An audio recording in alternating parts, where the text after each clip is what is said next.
Assalamualaikum warahmatullahi wabarakatuh. Hello everyone, perkenalkan, nama saya Yesi Dianisa, NIM 202101010033. Saya dari kelas PAI A2 2020. Di sini saya akan sedikit menjelaskan tentang teori pembelajaran menurut pandangan behavioristik. Penasaran bagaimana videonya? Yuk tonton video berikutnya. Teori belajar behavioristik ini dikenal juga dengan teori belajar perilaku, karena analisis yang dilakukan pada perilaku yang tampak dapat diukur serta diramalkan. Behavioristik ini memandang bahwa belajar merupakan perubahan tingkah laku sebagai akibat dari adanya interaksi antara stimulus dan respon, sehingga dapat dipahami bahwa belajar merupakan bentuk dari suatu perubahan yang dialami oleh peserta didik dalam hal kemampuan untuk bertingkah laku dengan cara yang baru sebagai hasil interaksi antara stimulus dan respon. Seseorang dikatakan belajar jika terjadi perubahan dalam dirinya. Menurut teori ini, yang terpenting adalah masukan atau input yang berupa stimulus dan keluaran atau output yang berupa respon. Stimulus belajar adalah segala hal di luar individu yang dapat merangsang untuk mengadakan reaksi atau perbuatan belajar. Sedangkan respon adalah reaksi atau tanggapan pembelajar terhadap stimulus yang diberikan oleh pendidik tersebut. Teori ini pada awalnya banyak diterapkan dalam kegiatan belajar mengajar di dalam kelas. Namun, setelah adanya beberapa perkembangan teori belajar lainnya, maka banyak masyarakat yang tertarik, sehingga masyarakat pun menggunakan teori belajar lainnya dalam proses pembelajaran.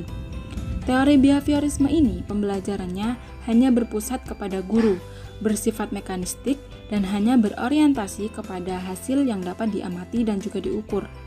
Teori ini juga cenderung membuat siswa tidak kreatif dan juga tidak produktif, karena hanya disuruh fokus untuk mencapai suatu target, sehingga banyak siswa yang tidak bebas berkreasi dan juga berimajinasi. Ada beberapa ciri-ciri dari teori behavioristik ini. Yang pertama, bersifat mekanistik.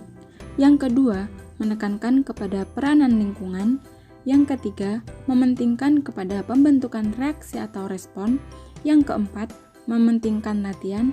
Dan yang kelima, hasil belajar yang diperoleh adalah munculnya perilaku yang diinginkan. Tokoh-tokoh teori behavioristik ini antara lain Ivan Pavlov dan juga B.F. Skinner. Yang pertama, teori belajar behavioristik classical conditioning oleh Ivan Pavlov. Bentuk paling sederhana dalam belajar adalah conditioning, karena conditioning sangat sederhana bentuknya dan sangat luas sifatnya. Para ahli sering mengambilnya sebagai contoh untuk menjelaskan dasar-dasar dari semua proses belajar. Pengkondisian klasik adalah jenis pembelajaran di mana organisme ini belajar untuk menghubungkan atau mengasosiasikan rangsangan, sehingga rangsangan netral menjadi berhubungan dengan stimulus yang menyakitkan, dan memperoleh kapasitas untuk mendapatkan respon yang serupa. Pengkondisian klasik adalah gagasan dari Ivan Pavlov. Untuk sepenuhnya memahami teori pengkondisian klasik Pavlov, kita perlu memahami dua jenis rangsangan dan juga dua jenis tanggapan. Rangsangan tanpa syarat UCIs dan respon tanpa syarat UCR, stimulus terkondisi CIs dan terkondisi respon CR. Yang kedua yaitu teori belajar behavioristik operant conditioning oleh B.F. Skinner. Skinner mengembangkan teori conditioning dengan menggunakan tikus sebagai kelinci percobaan.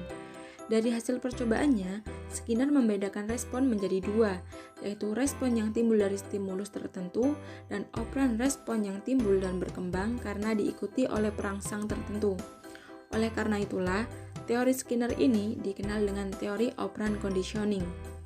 Pengkondisian operan adalah bentuk pembelajaran di mana konsekuensi dari perilaku menghasilkan perubahan dalam kemungkinan bahwa perilaku akan terjadi. Pengkondisian operan ini adalah inti dari karya B.F. Skinner tentang pandangan perilaku. Konsekuensi, hadiah dan hukuman bergantung pada perilaku organisme. Selanjutnya adalah aplikasi pembelajaran behavioristik. Penerapan teori behavioristik dalam pembelajaran dapat dilihat dari adanya perubahan tingkah laku pada peserta didik itu sendiri. Pembelajaran behavioristik mengacu pada dua hal, yakni stimulus dan juga respon. Guru akan memberikan dorongan atau stimulus berupa soal-soal, tugas, maupun pertanyaan. Kemudian siswa akan merespon dengan jawaban-jawaban atau perubahan dari sebelumnya. Demikianlah penjelasan yang dapat saya sampaikan. Semoga dapat bermanfaat bagi kita semua. Kurang lebihnya saya mohon maaf. Assalamualaikum warahmatullahi wabarakatuh.